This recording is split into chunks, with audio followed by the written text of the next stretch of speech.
Welcome to Mastering T-TESS Domain 2, Instruction. This video will guide you through the T-TESS instructional dimensions, focusing on bringing learning to life in the classroom.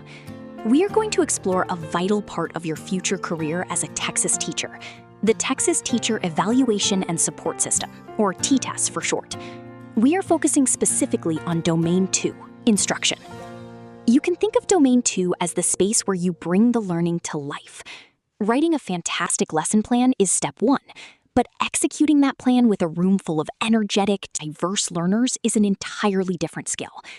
Today, we'll guide you through the T-TESS instructional dimensions, showing you what effective, student-centered instruction truly looks like when you are up there teaching. To really grasp what happens in Domain 2, we first need to look at what happens before the students even walk in the door.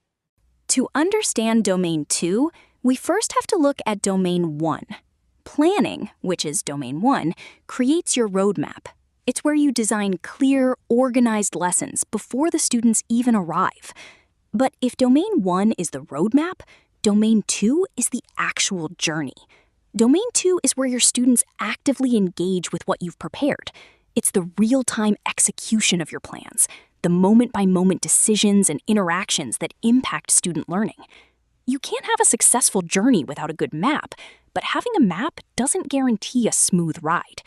Domain 2 is about how you drive. And because it's about the how, this is the part of your teaching that gets the most attention. T-TESS is part of what is called the POP cycle. The POP cycle has three parts: pre-observation, classroom observation, and post-observation.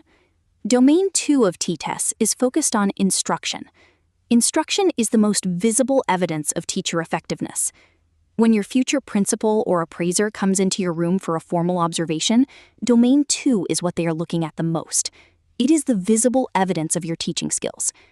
During a typical 45-minute observation, you are in the spotlight. This is where the lesson you carefully planned becomes visible student action. Everything you prepared is put to the test right here with your students. So how do they measure what they are seeing? Let's take a look at how the rubric is structured. Let's demystify how the T-TESS rubric actually works. We usually read rubrics left to right, but the T-TESS rubric is built from right to left. If you start at improvement needed on the right and move toward distinguished on the left, there is a clear pattern.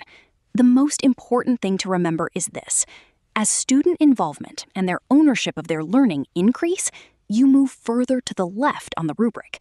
The further left you go, the less you are doing the heavy lifting, and the more your students are taking charge of their learning. Now, before we look at the specific levels, we need to talk about the target you should be aiming for. Before we get into the details, we need to address something important. As future teachers, you are probably high achievers who view proficient as just average. Under T-TESS, that is completely false. Proficient is your goal. It represents a high standard of professional teaching. It is what is expected of a highly capable educator.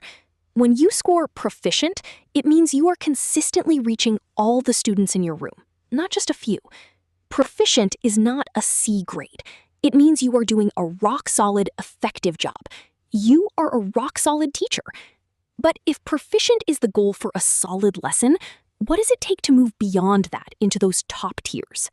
So, if proficient is our strong foundation, how do teachers reach accomplished and distinguished? It requires a big shift in how you think about your classroom. You have to ask, who owns the learning? Look at this balance scale. On the right, we have teacher-centered actions. Here, the teacher is the star of the show, doing all the talking and directing and making all of the learning decisions, while students just listen and comply. But look at the left side. To reach higher levels, actions must become student-centered. The jump from proficient to distinguished happens when you transfer the cognitive load, the heavy thinking, from yourself to your students. Instead of you giving all the answers, the students are asking the questions, assessing themselves, and setting personal learning goals. Let's see what this transfer of ownership looks like in action by breaking down the 5 specific dimensions, starting with expectations. Let's break this down into the specific dimensions, starting with 2.1, Achieving Expectations. Your Proficient foundation here is strong. You set high expectations for your class. You keep trying until most students understand the lesson, and you help them fix their mistakes. The distinguished leap happens when you hand that responsibility over. At the highest level, the students set their own goals. They check their own progress and fix their own mistakes without you telling them to. The developing pitfall that all teachers, including new ones who are at the developing level of instruction, is to avoid setting goals that are too easy for some students, or ignoring mistakes, which can make students feel like trying doesn't matter.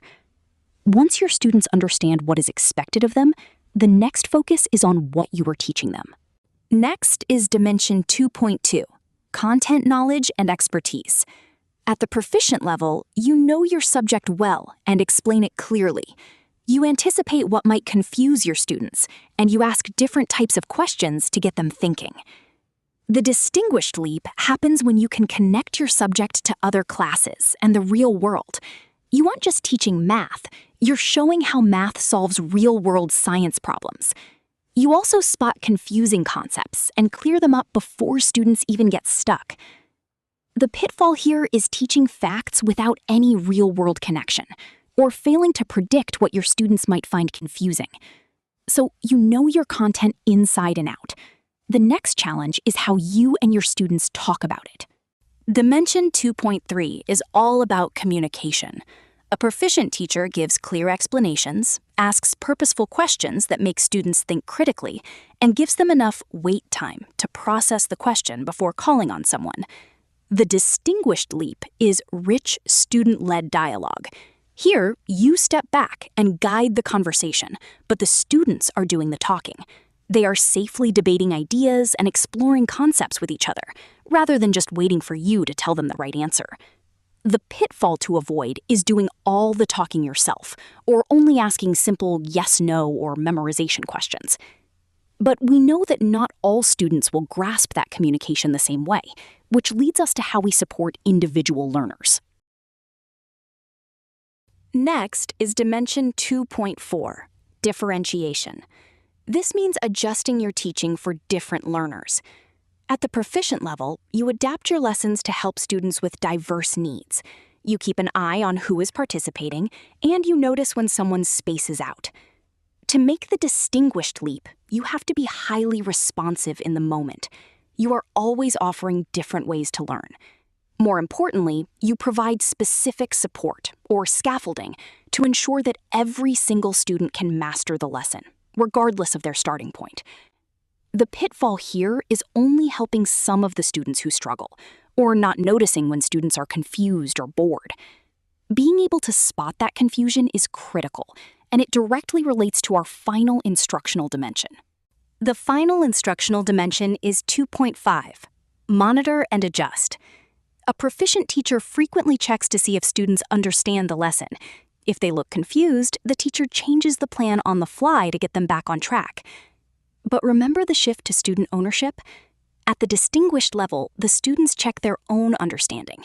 The teacher also uses feedback from the students to decide how fast or slow to teach the lesson. The pitfall for new teachers is assuming that just because a classroom is quiet, learning is happening. You might miss the subtle signs that students are actually lost. Now that we've covered all 5 dimensions, let's put it all together and picture it in a real classroom. Let's look at what this actually looks like in a classroom. Imagine an observer is watching you teach. What might they see? Action 1, you ask a question, pause to let them think, and then ask a follow-up question to make a student explain their answer more deeply. This is Dimension 2.3, Communication. Action 2, you let students choose between 3 different ways to complete an assignment based on what works best for them. This is Dimension 2.4, Differentiation. Action 3, at the end of the class, students use a rubric to check their own work and fix any errors before handing it in. This is Dimension 2.1, Achieving Expectations, and it shows you are aiming for distinguished because the students are checking their own work. As you think about building your own classroom, you might be wondering where to begin. As you begin your teaching journey, how can you start building these habits? Here is a simple action plan. Step 1 is communication. Get into the habit of asking why and how. Don't just settle for the right answer. Ask students to explain their thinking to each other. Step 2 is connections. Always try to show why the lesson matters in the real world. Connect what you are teaching to something they care about outside of school. Step 3 is ownership. Teach your students how to check their own work. Give them rubrics and checklists so they can see their own mistakes and learn how to fix them. As you put these steps into practice, you'll begin to see the true impact of this framework on your future students. To wrap up, let's remember why this all matters. First, Domain 2 is where your teaching truly impacts student growth. It's where the magic happens. Second, always remember that Proficient is a fantastic goal for any teacher. It means you are doing a great job reaching your students. Finally, as you grow in your career, aim to shift the responsibility of learning over to your students. Ultimately, effective teaching isn't just about reciting facts. It's about creating engaged, empowered students who love to learn. You are entering an incredible profession, and this framework is here to help you become the best teacher you can be. Thank you for your time, and good luck on your journey.